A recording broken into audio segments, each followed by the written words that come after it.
Esta é a WBCQ, o rádio trazendo ao mundo a última chance, direto de Monticello, Maine, Estados Unidos.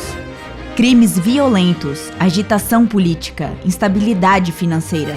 Tudo aponta para uma crise iminente, uma crise como nenhuma outra.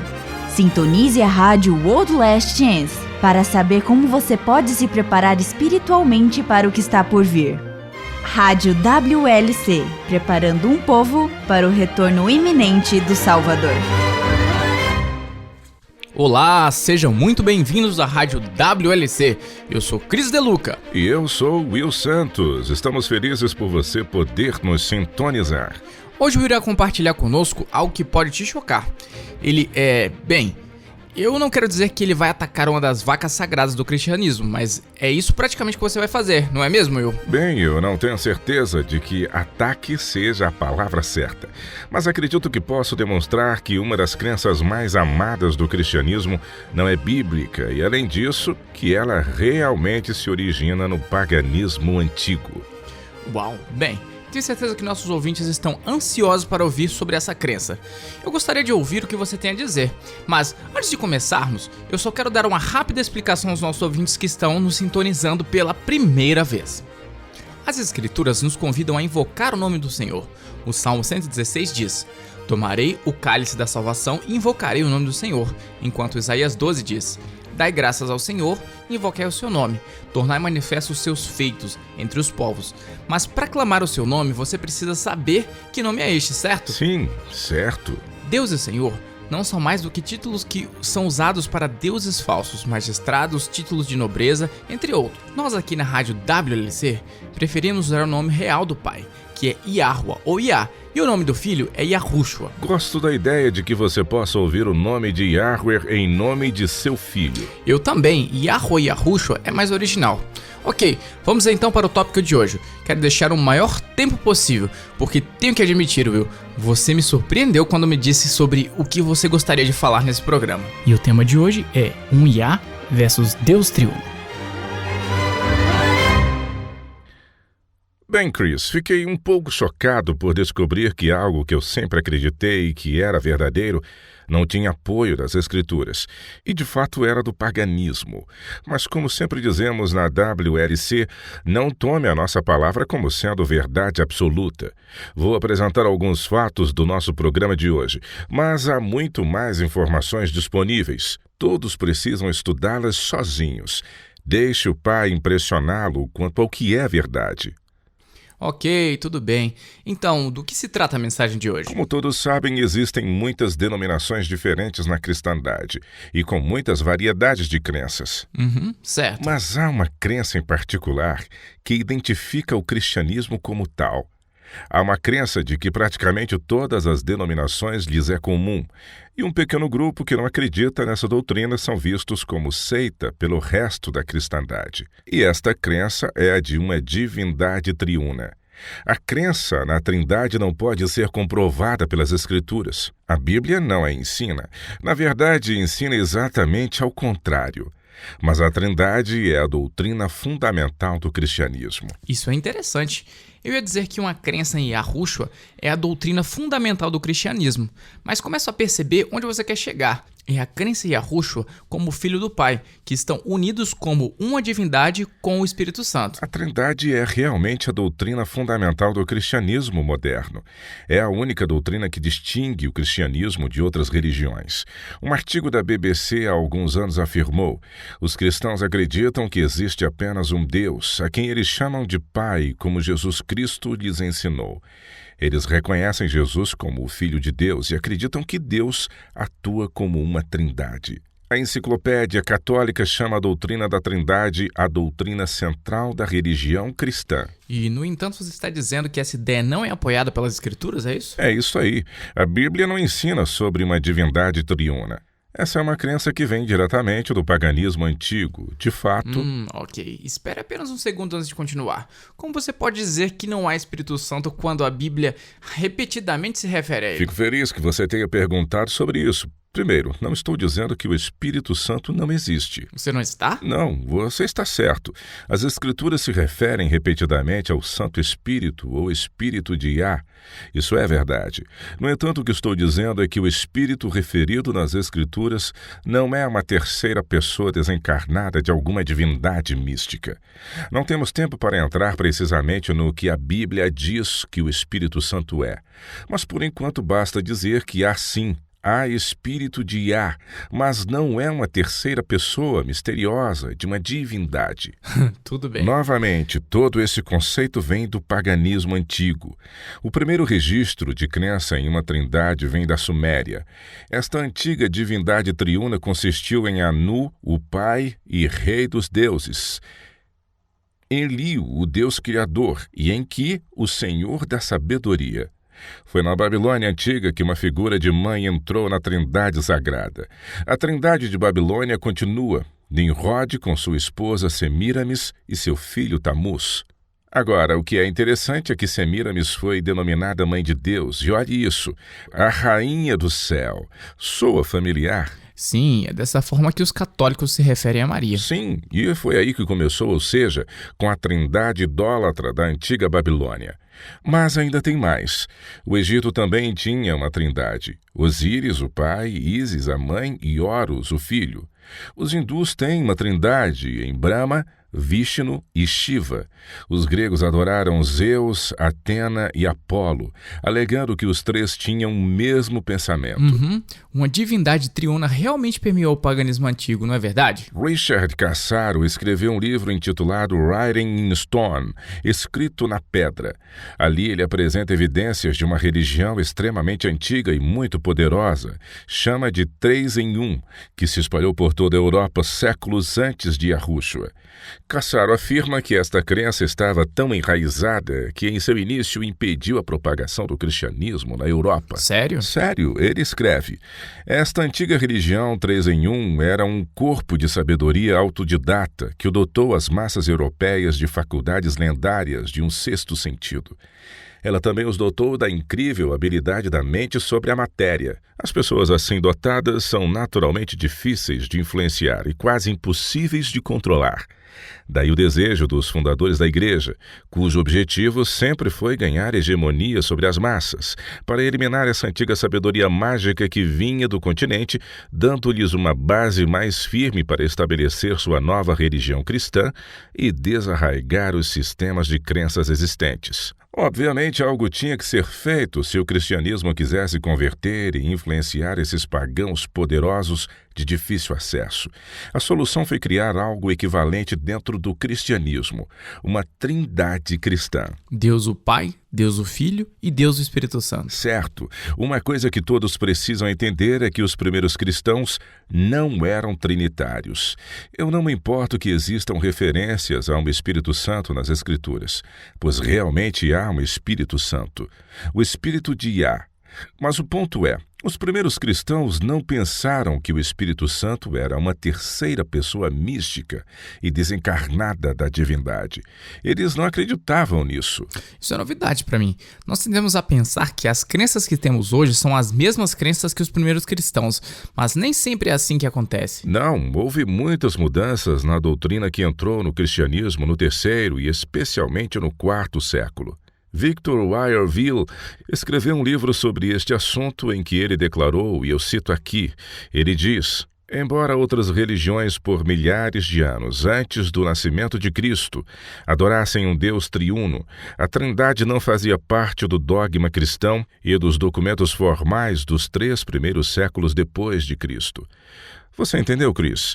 Durante os primeiros 3 séculos após Yahushua, não havia crença em uma divindade triuna entre os cristãos. É incrível. Então Weyerville continua a declarar: é um fato histórico totalmente documentado de que não havia nenhuma doutrina formal e estabelecida sobre a Trindade até o século IV. Claramente, os historiadores do dogma da Igreja e os teólogos sistemáticos concordam que a ideia de uma trindade cristã não era parte da Igreja do 1º século.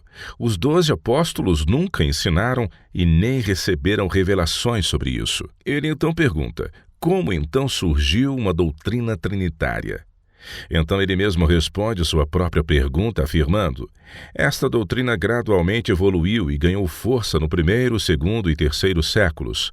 Foi trazida pelos pagãos, que se converteram ao cristianismo e com eles trouxeram para o cristianismo algumas das suas crenças e práticas pagãs. Isso é incrível. Vivemos tanto tempo acreditando que esta era uma doutrina bíblica e desprezamos descaradamente como uma seita essas outras poucas denominações que dizem que não há apoio bíblico. E então aprendemos que, de fato, não é bíblico. Uau! Os estudiosos bíblicos sempre souberam mais do que eles admitiam saber.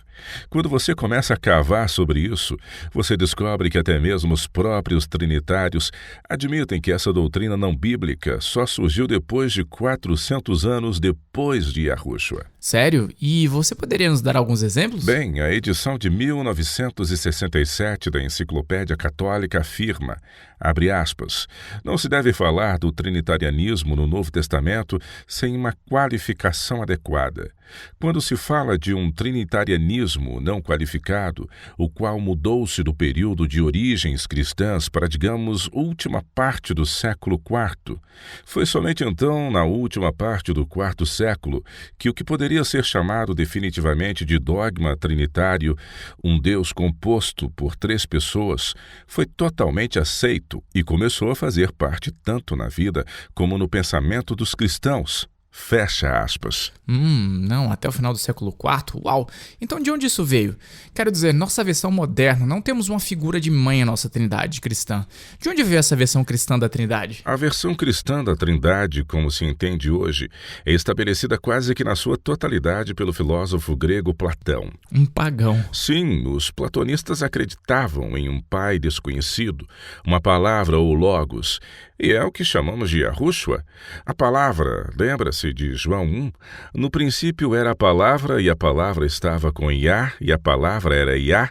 Então, mais tarde, os convertidos pagãos ao cristianismo perceberam isto, se apegam com todas as forças e, de repente, Yahushua é colocado como sendo o segundo Deus da Trindade. Então, como ocorreu essa transição de Platão ao cristianismo? As ideias de Platão eram populares entre os primeiros teólogos como Clemente de Alexandria, Orígenes e Agostinho.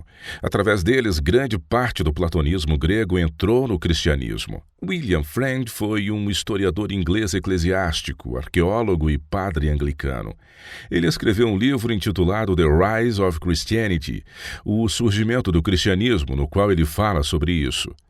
A influência pagã no desenvolvimento da doutrina cristã foi tão difundida que, diz ele, encontramos o cristianismo tendendo a absorver os valores filosóficos gregos até o final do terceiro século, e a linha entre as crenças dos educados cristãos e pagãos no leste muitas vezes seriam difíceis de descrever. Isso realmente nos diz algo, uma vez que até o final do terceiro século não havia muita diferença nas crenças entre os educados cristãos e os educados pagãos. Isso demonstra o quanto o cristianismo mudou. Os primeiros séculos da era cristã foram um momento de fluxo.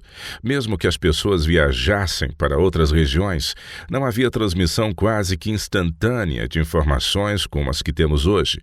Ideias diferentes se desenvolveram, mas o cristianismo, como o conhecemos hoje, teve seu início no Concílio de Nicéia. O imperador romano Constantino foi chamado de santo pelos católicos, mas ele era realmente um pagão, que não foi batizado até que ele estivesse em seu leito de morte.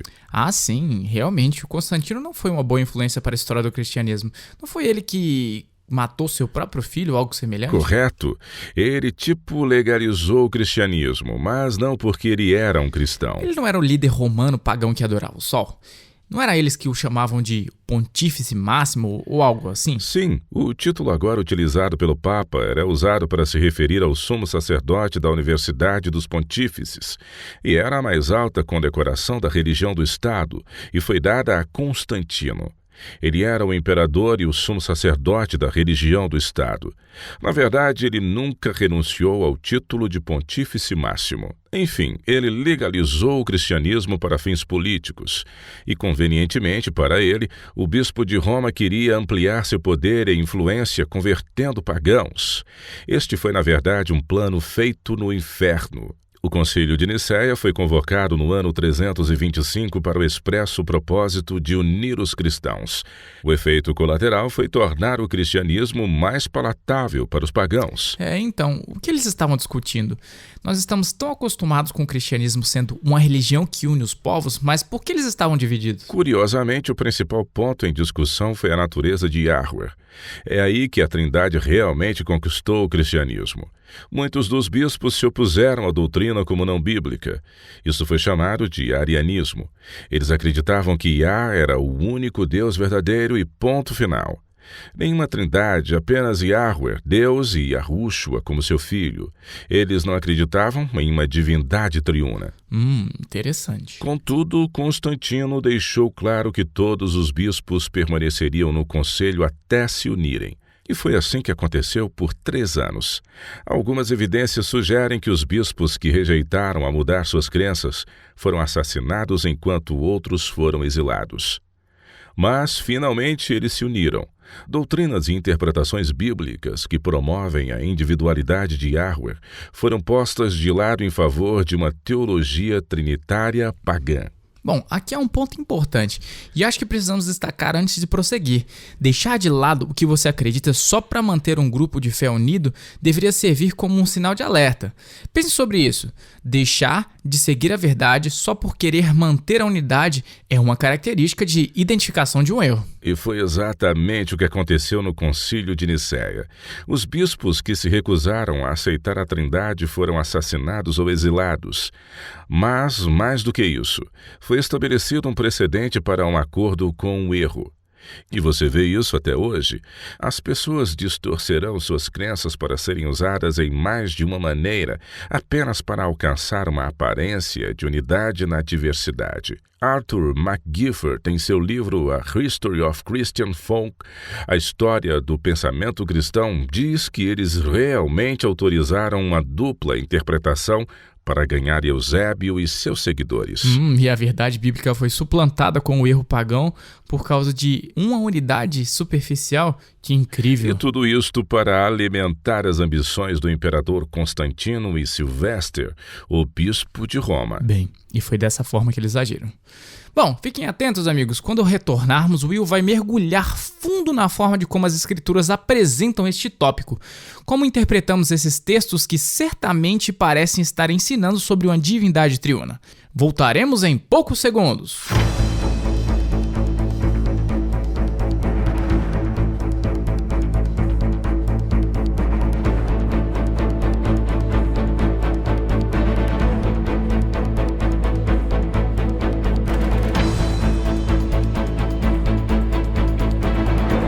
Milhões de cristãos hoje acreditam que os salvos têm garantia eterna.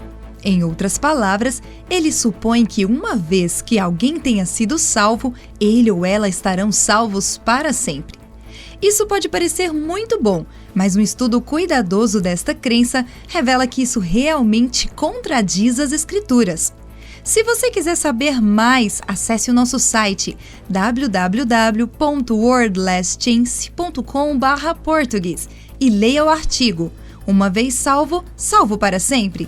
Visite-nos hoje no site www.wordlastchance.com/português e aprenda o que as Escrituras ensinam sobre a doutrina de uma vez salvos, salvos para sempre.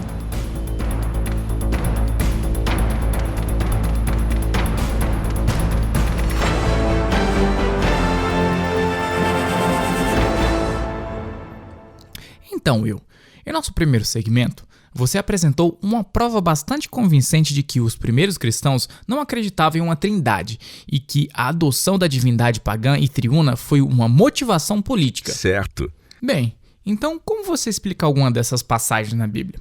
Tenho certeza de que não sou o único. Apesar de, em vários versículos da Bíblia, e para ser sincero, eles realmente soam como se os escritores da Bíblia realmente acreditassem em uma trindade. Eu sei disso.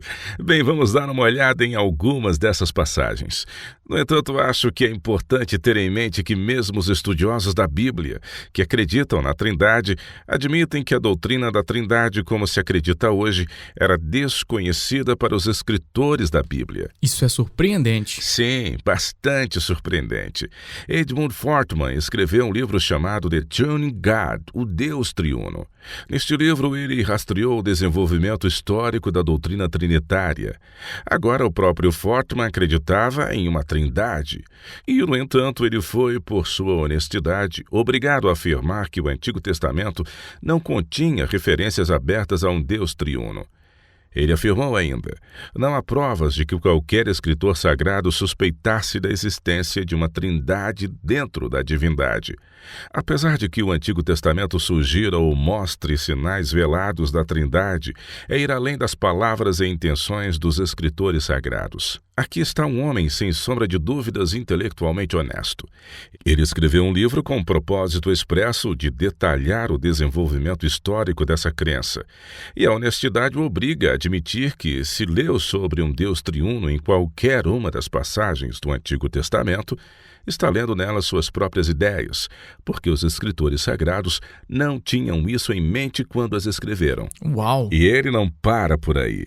Ele prossegue afirmando que mesmo os escritores do Novo Testamento, abre aspas, não nos dão nenhuma doutrina formal ou elaborada da Trindade, fecha aspas. Então ele acrescenta: em nenhum lugar encontramos uma doutrina trinitária dos três temas distintos da vida e das atividades divinas na mesma divindade. E apesar disso, ele ainda acreditava na Trindade? Sim, esta não é a única fonte que admite isso. O Guia Bíblico de Oxford diz, abre aspas, porque a Trindade é uma parte muito importante que surgiu tempos mais tarde na doutrina cristã. Mas é impressionante que o termo não apareça no Novo Testamento. Do mesmo modo, o conceito concebido de três pessoas iguais em um só Deus, encontrados em formulações de credos posteriores, não pode ser claramente detectado dentro dos limites do cânone, fecha aspas.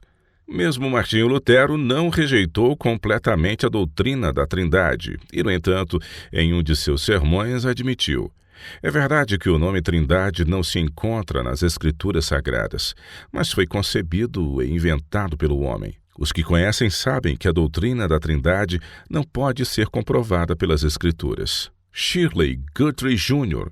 foi professor de teologia no Seminário de Teologia Columbia por quase 40 anos. Ele escreveu: a Bíblia não ensina a doutrina sobre a Trindade, nem a palavra Trindade, nem uma linguagem como um em três ou três em um, ou até uma essência ou substância, e três pessoas como uma linguagem bíblica. Ele disse que o idioma usado para descrever esta doutrina é retirada da filosofia grega clássica. E eles não são os únicos. É por isso que eu disse anteriormente, não tome a minha palavra como verdade. Você não precisa fazer isso. Basta estudar e começar a buscar sobre esta doutrina sozinho. Você verá que os estudiosos da Bíblia admitiram muito prontamente que a doutrina da Trindade veio mais tarde. Não era parte do sistema de crenças do cristianismo apostólico. Esse é um bom conselho. Eu gostaria de dar mais uma olhada nisso. Admito que quando você falou sobre o que seria o tópico de hoje, fiquei desconfiado. Mas agora eu queria me aprofundar mais um pouco nesse assunto. Roger Olson e Christopher Hall são dois professores de teologia. Eles escreveram um livro intitulado The Trinity, a Trindade, o qual eles dizem, abre aspas, é compreensível que a importância dada a essa doutrina seja desconcertante para muitos cristãos leigos e estudantes. Em nenhum lugar está claramente e inequivocamente indicado nas Escrituras. Como pode ser tão importante se não for explicitamente indicado nas Escrituras? Fecha aspas. Então eles explicam, a doutrina da Trindade se desenvolveu gradualmente após a conclusão do Novo Testamento, no calor da controvérsia. Mas os pais da igreja que a desenvolveram acreditavam que estavam simplesmente explicando a revelação divina e não especulando nem inventando novas ideias. A doutrina completa da Trindade foi anunciada no século IV em dois grandes concílios ecumênicos universais, Nicéia em 325 e Constantinopla em 381. Miller Erickson, professor de teologia no Seminário Teológico Batista do Sudoeste dos Estados Unidos, afirma que a Trindade não é ensinada clara ou explicitamente em qualquer parte das Escrituras. E, no entanto, é amplamente considerada como uma doutrina central, que é indispensável para a fé cristã. Você cresce acreditando em uma determinada doutrina e então, de repente, você é informado de que não é senão uma tradição feita pelo homem e é difícil de concebê-la em sua mente. Eu sei, e como é. Mas é verdade. Os estudiosos sabem disso, mas são os fiéis leigos que enchem os bancos das igrejas que desconhecem esta verdade. Charles Heary escreveu um livro respeitado intitulado Teologia Básica, em que ele declarou notoriamente, entre aspas, muitas doutrinas são aceitas pelos evangélicos como sendo claramente ensinadas nas Escrituras, as quais não existem provas bíblicas. A doutrina da Trindade é o melhor exemplo disso. É justo dizer que a Bíblia não ensina claramente sobre a doutrina da Trindade. Na verdade, não existe nem sequer um texto bíblico que prove esta afirmação. Nos referimos a um versículo ou passagem que claramente afirme que existe um Deus que é composto por 3 pessoas. Ok, espere um minuto. Eu entendo o que você está dizendo. Mas me diga, por exemplo, 1 João 5,7 que diz: pois há 3 que dão testemunho, no céu o Pai, a Palavra e o Espírito Santo. E estes 3 são um. Agora me explica uma coisa, como você e todos os outros estudiosos ou qualquer um poderia dizer que a doutrina não está no Novo Testamento, se este texto fala claramente? Fico feliz que você tenha perguntado. É um bom ponto, mas a resposta pode surpreender você. Você está pronto para isso? Não tenho certeza se eu posso ficar mais chocado que já estou. Vai em frente. Você está certo. 1 João 5,7 define claramente a doutrina de uma divindade triuna. A situação é que esses versos não foram realmente escritos por João.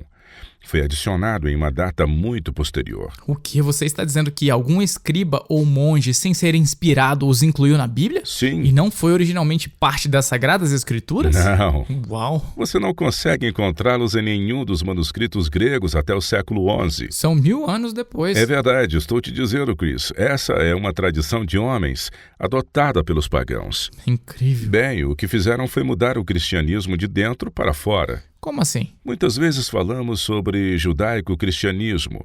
Este termo significa uma crença cujas raízes históricas estão no judaísmo e no cristianismo. Mas o cristianismo difere do judaísmo. E o maior ponto de diferença, é claro, é que os cristãos aceitam Yahushua como o Messias e os judeus não. Certo, ok. Assim, ao reconhecer Yahushua como Messias, o cristianismo afastou-se do judaísmo tradicional. No entanto, os primeiros cristãos ainda eram muito semelhantes aos judeus em suas crenças. Eles ainda adoravam no sábado do 7º dia. Eles determinavam o sábado pelo calendário lunático solar bíblico e não no calendário juliano romano. Se abstinham de carnes impuras, guardavam os festivais anuais. O cristianismo apostólico era uma religião imaculada, que tinha uma imagem íntima das raízes divinas das quais surgira. Isso é verdade. O cristianismo apostólico parecia bem mais com os costumes dos judeus do que o cristianismo de hoje. E não é porque demorou algum tempo a abandonar o judaísmo. Eles imediatamente deixaram de sacrificar animais. O cristianismo apostólico, em seus laços bem próximos com o judaísmo, era uma fé muito pura. No entanto, com a assimilação do paganismo na igreja do 4º século, especialmente com a aceitação da Trindade na teologia cristã, o cristianismo sofreu uma mudança substancial. Ele rapidamente se tornou com o que se parecia com suas próprias origens puras, instituída pelos céus. A nova enciclopédia britânica, com uma surpreendente precisão, identifica o motivo disso. Diz, abre aspas, o credo trinitário do cristianismo distingue-se das 2 outras religiões monoteístas clássicas, judaísmo e islamismo, fecha aspas. Tudo bem, portanto essa doutrina não é bíblica, mas todos sabemos que Satanás não dá ponto sem nó. Por que isso? Por que fazer tantos esforços nos últimos 16 séculos para que os cristãos acreditassem nessa mentira? Então, há poucas e muito poucas, uma pequena quantidade de denominações que não acreditam na Trindade, mas todas as veem como bizarras. Elas são chamadas de seitas e algumas vezes só porque elas rejeitam a doutrina da Trindade. Por quê? Qual o verdadeiro propósito de uma artimanha tão grande? Tendo como doutrina uma trindade, o foco que deveria exclusivamente ser em Yahweh é desviado. Esse é o motivo dessa doutrina. Mas o efeito é de grande alcance.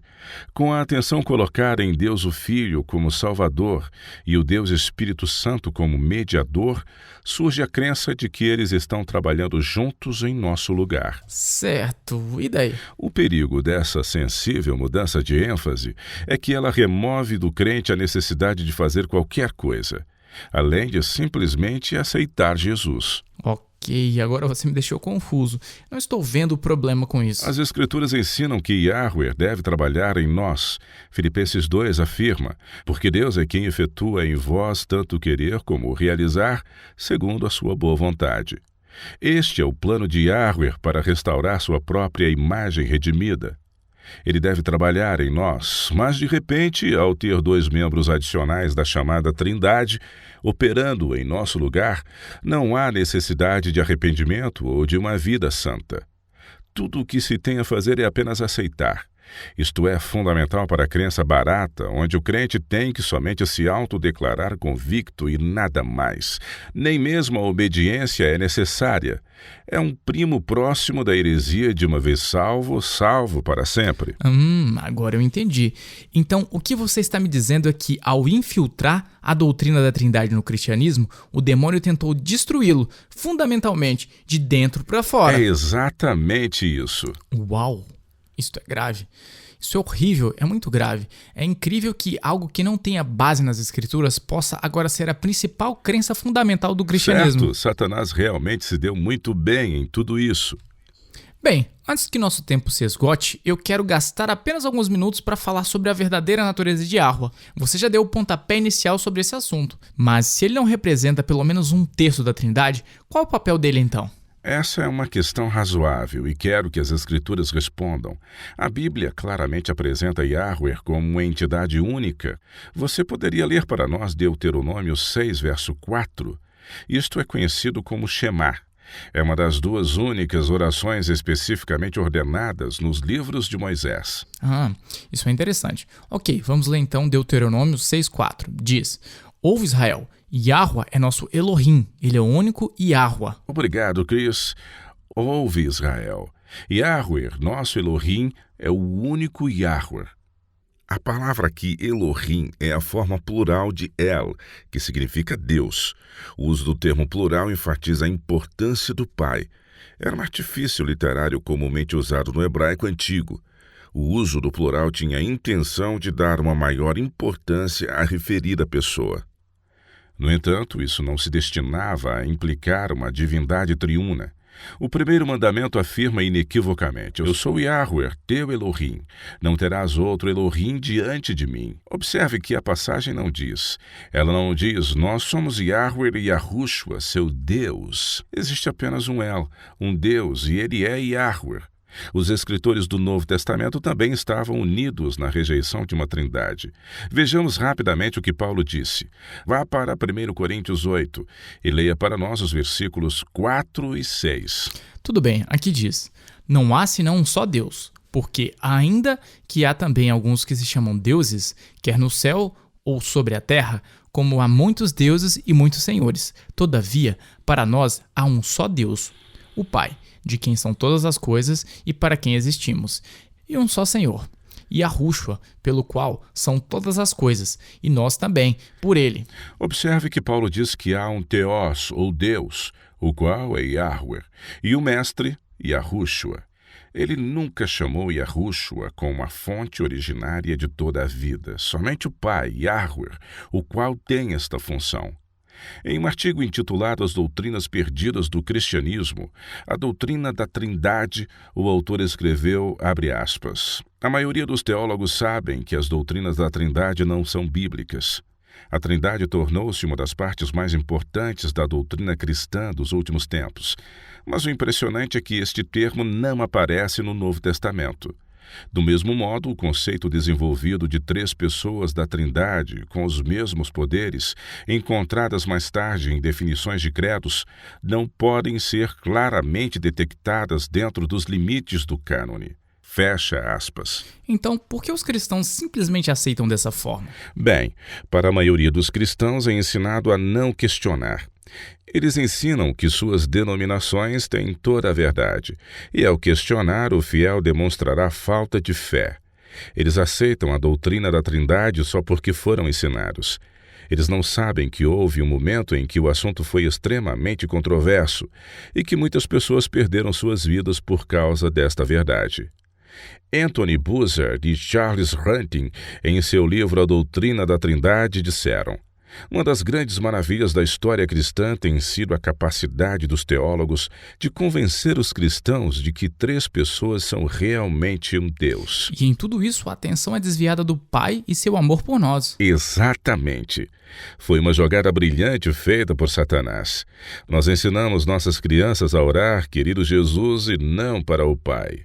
E devemos orar no nome de Yahushua, mas em nenhuma parte das Escrituras nos é dito para orarmos a Yahushua. O próprio Salvador sempre nos instruiu a orar ao Pai. Minha esposa estava me falando sobre um amigo dela que ora ao Espírito Santo ao invés do Pai. Porque, afinal, se o Espírito Santo é parte da divindade, por que não? Claro! E, no entanto, em agindo assim, estaremos colocando o Pai de lado. Os católicos rezam a Maria, a quem eles chamam de Mãe de Deus, e a Rainha do Céu, assim como os antigos sumérios se referiam a Samiramis. E todo o tempo, aquele que amou tantos pecadores que deu seu Filho unigênito para morrer para redimi-los, é visto como um Deus severo, implacável e impessoal. Para terminar, gostaria de deixar com você um último versículo do profeta Isaías. Escute com atenção essas palavras. A passagem é de Isaías 45, versos 21 e 22. Yahweh declara: não há outro Elohim senão eu. El, justo e salvador, não há além de mim.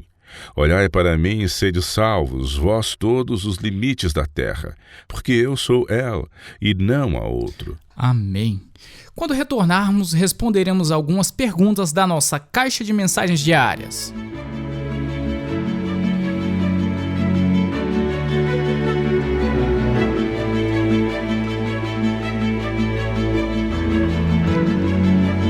Você está ouvindo a Rádio World Last Chance, na WBCQ, na frequência de 9.330 kHz, na faixa de 31 metros. Rádio World Last Chance, preparando um povo para o breve retorno do Salvador.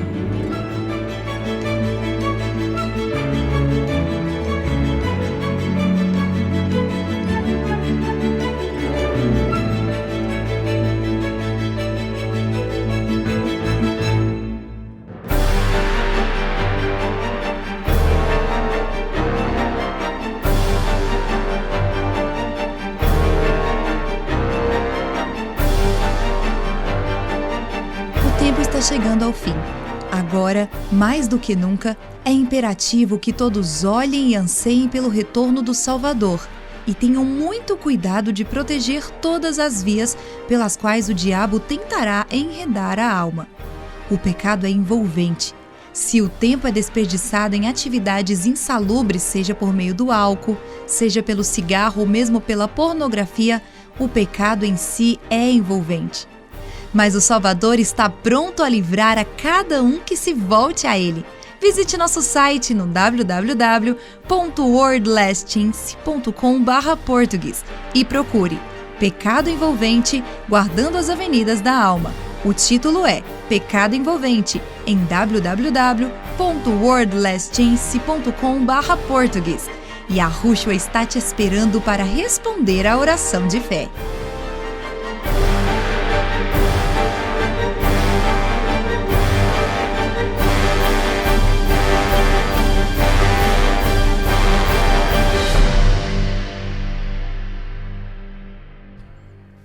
Hoje temos uma pergunta que vem de Marcos, de Salvador, na Bahia. Eu gosto da forma como a tecnologia moderna nos coloca em sintonia com os outros crentes de todo o mundo.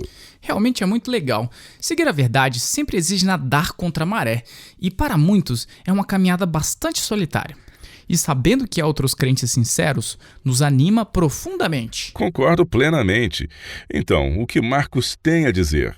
Bom, vamos lá. Ele escreve: Saudações à WLC. Vocês poderiam me explicar o que significa repouso lá em Hebreus 4? Parece que muitas pessoas interpretam isso como para justificar que o sábado não é mais uma condição válida, mas isso é inconsistente com o fato de que a lei do Criador é imutável. Se você pudesse explicar isso para mim, eu ficaria muitíssimo grato. Essa é uma boa pergunta, Marcos. Creio que com o que ele já falou resume sobre o cerne desta passagem. Como com todas as outras passagens das Escrituras, precisamos dar uma olhada nos versos que complementam este texto. Hebreus 4 continua a desenvolver um tema que foi iniciado no capítulo 3. Nestes 2 capítulos, o autor de Hebreus descreve 3 descansos. O primeiro descanso é naturalmente encontrado em Yahushua. Ele é o ungido. Cristo significa ungido, e ele é o nosso sumo sacerdote ungido. Eu me lembro desse texto. Hebreus 7 diz de Yahushua: Tu és sacerdote para sempre. Correto. Então o primeiro descanso é encontrado no Salvador. Nós entramos nesse descanso quando o convidamos, hoje, a ser o supremo soberano de nossos pensamentos, de nossas emoções, integridades e afeições. O segundo descanso é aquele que todos os crentes desejam, quando este corpo mortal se revestir da imortalidade e a morte tragada pela vitória. Isso faz sentido. Então qual é o terceiro descanso? O terceiro descanso é o sábado semanal, o sábado do 7º dia. Como Marcos está percebendo, há aqui significados profundos que são extremamente lindos. Veja, como descansamos no sábado semanal, assim como o Criador fez na criação do nosso mundo, nós aguardamos pela fé quando entraremos um dia no mesmo descanso na terra prometida. Certo, mas deixe-me entender isso. O que você está dizendo é que o descanso semanal do sábado é uma antecipação do verdadeiro descanso que aguardam os fiéis de Jacob. Exatamente. E entramos nesse descanso pela fé agora, quando adoramos no verdadeiro sábado do 7º dia.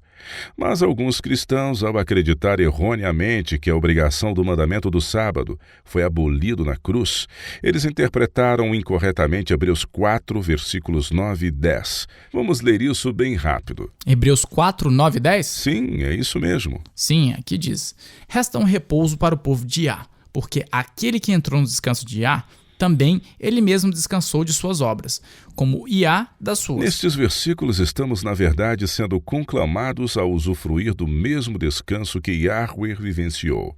Quando Yahweh descansou? E abençoou Deus o dia 7º e o santificou, porque nele descansou de toda a obra que, como Criador, fizera. Certo. Gênesis 2. Então, unindo-se a Yahweh e o adorando no dia em que ele santificou, se torna simbólico em um grande descanso em que deixamos nossos próprios esforços de sermos salvos e descansemos na salvação já provida, que é um presente gratuito para todos os que o aceitaram pela fé. É irônico verificar que nesta passagem, em que o escritor de Hebreus pretendesse demonstrar a obrigatoriedade ininterrupta do sábado, e esses mesmos versículos foram deturpados para significar que o sábado perdeu seu sentido. Mas não é o que esses versículos estão dizendo. O que você está dizendo é consistente com Isaías 66. O versículo 23 deixa claro que, mesmo na nova terra, o sábado ainda será mantido. Ele diz: E será que de uma festa da lua nova a outra, e de um sábado a outro, virá toda a carne a adorar perante mim, diz Yahweh. Certo, certo. E a certeza sobre este versículo é que ele também revela qual calendário será usado para calcular os sábados. A referência às luas novas nos permite saber que o sábado na nova terra será calculado pelo calendário lunisolar da criação, pois não temos em uso hoje as luas novas no calendário papal e gregoriano. Não temos. Ok, temos tempo para mais uma pergunta rápida. Sharon, em Bristol, Inglaterra, pergunta: Eu acho o nome de sua rádio intrigante. Por que vocês colocaram o nome da rádio de World Last Chance e, em português, A Última Chance do Mundo? Bem, Sharon, o nome World's Last Chance foi escolhido primeiramente para nosso website e depois para nossa estação de rádio. O motivo é porque este nome reflete nossas crenças. Cada pormenor do que acreditamos baseia-se em um pilar sólido das Escrituras. No último capítulo do último livro da Bíblia, um alerta é dado de que um tempo está chegando, quando o céu declarará que o tempo da graça chegará ao seu fim. Encontra-se em Apocalipse 22 e diz: continue o injusto fazendo injustiça, continue o imundo ainda sendo imundo, o justo continue na prática da justiça, e o santo continue a santificar-se. Essas palavras anunciam o fim do tempo da graça. Você poderia se demorar um pouco mais para explicar o que você quer dizer com o tempo da graça? Quando a humanidade pecou, uma segunda chance foi dada à raça humana. Sem essa segunda chance, teríamos perdido tudo. Mas, com a morte de Yahushua na cruz, recebemos uma segunda oportunidade. Uma segunda chance de escolher para nós mesmos se seremos leais ao nosso Criador ou nos uniremos a Satanás em rebelião. O compromisso de avançar com a verdade é literalmente a última chance que o mundo tem. São tempos difíceis. Se você tiver alguma dúvida, sinta-se à vontade de nos contatar. Basta você acessar o nosso site no link www.worldlastchance.com/português e clique no ícone Rádio WLC. Queremos ouvir suas dúvidas e seus comentários.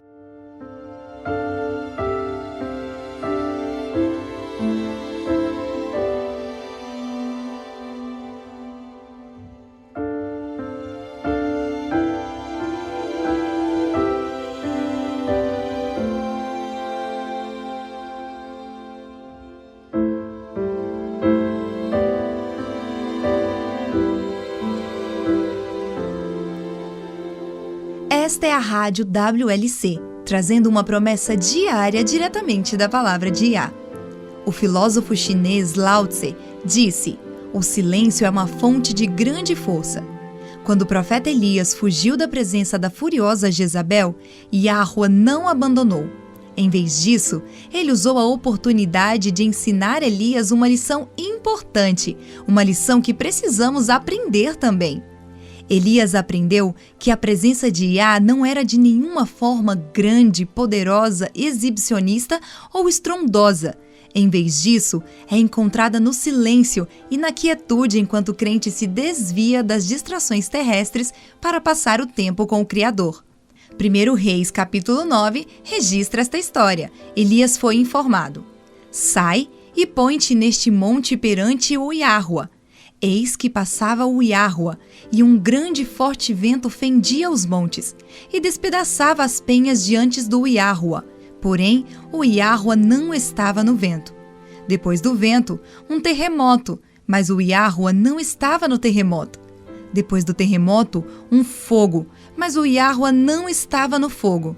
E depois do fogo, um cício tranquilo e suave.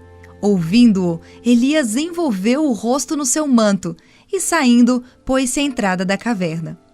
Se você está em uma situação em que você não sabe o que fazer e se sente como uma bola de neve apanhada na avalanche da vida, ouça a voz de Yahuwah falando ao seu coração. Ele vai te dizer o que fazer. Ele te abrirá um caminho pelo qual você estará seguro. No 1º capítulo de Tiago, é dado a promessa aos crentes: se, porém, algum de vós necessita de sabedoria, peça a Deus, que a todos dá liberalmente e nada lhes impropera, e ser-lhe-á concedida. Eu gosto dessa promessa. Censurar significa reprovar ou repreender severamente. Repreender alguém significa tratá-lo com desprezo. E Yahuwah promete que, se você pedir por sabedoria, Ele irá te dar gratuitamente. E Ele não irá te repreender ou até caçoar de você se você pedir por isto. Vá até Ele e peça por sabedoria e direção. Ore e escute sua voz no silêncio. Ele vai te ouvir e te responder. Recebemos grandes e preciosas promessas. Vá e comece a reivindicá-las.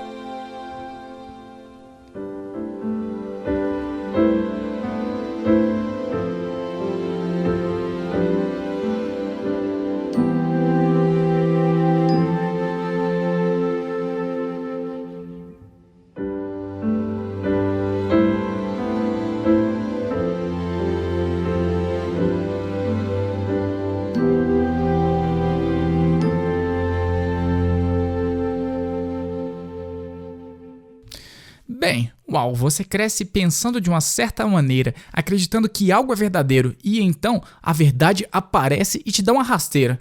Isso é bastante desorientador, não é? É isto mesmo. E toda essa questão nos remete a Apocalipse 18, a qual nos alerta a sair de Babilônia. Ninguém está fora. Nenhuma das denominações estão isentas, porque todas carregam alguma forma de erro em suas práticas.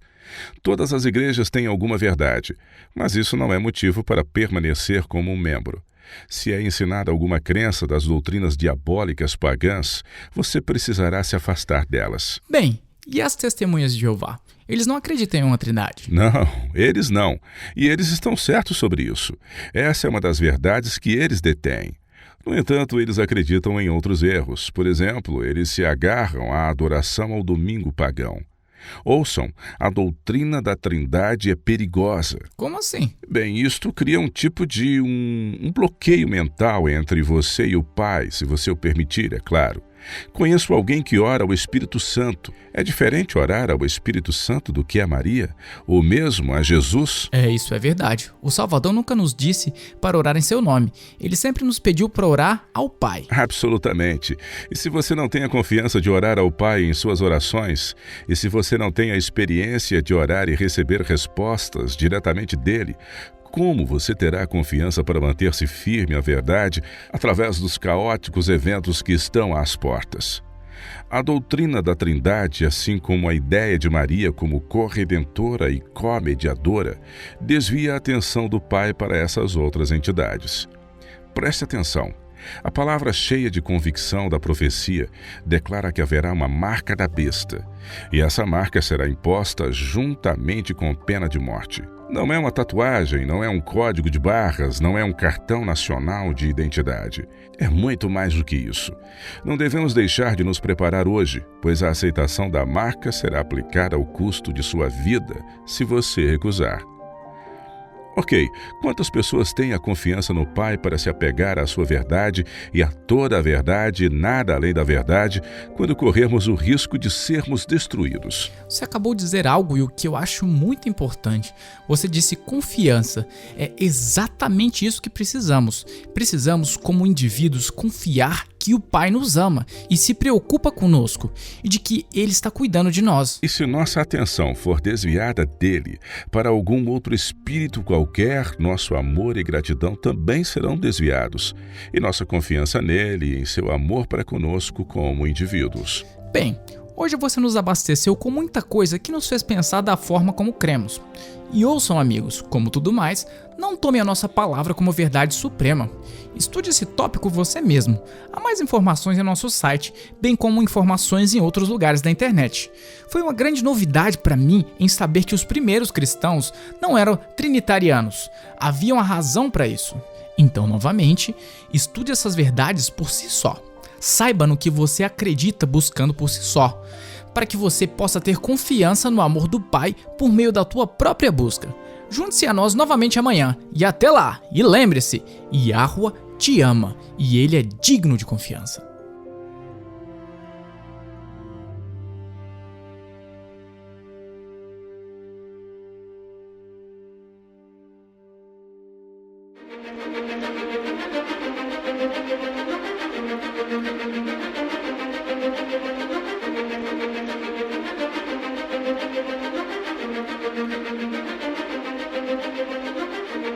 Você ouviu a Rádio WLC. Este programa, bem como os episódios passados na Rádio WLC, estão disponíveis para download em nosso site. Eles são excelentes para compartilhar com amigos e em estudos bíblicos. É também um recurso fantástico para aqueles que realizam seus cultos a Yahuwah, sozinhos ou com a família. Se você deseja ouvir os programas da Rádio WLC, visite nosso site no www.worldlastchance.com/português. Clique na opção WLC Rádio na parte superior esquerda da página inicial. Isso permitirá que você baixe os episódios no seu idioma preferido. Há também artigos e vídeos disponíveis em diversos idiomas. Participe conosco novamente amanhã com uma nova mensagem cheia de verdade na WBCQ, em 9.330 kHz, na faixa de 31 metros. Rádio World Last Chance, preparando um povo para o breve retorno do Salvador.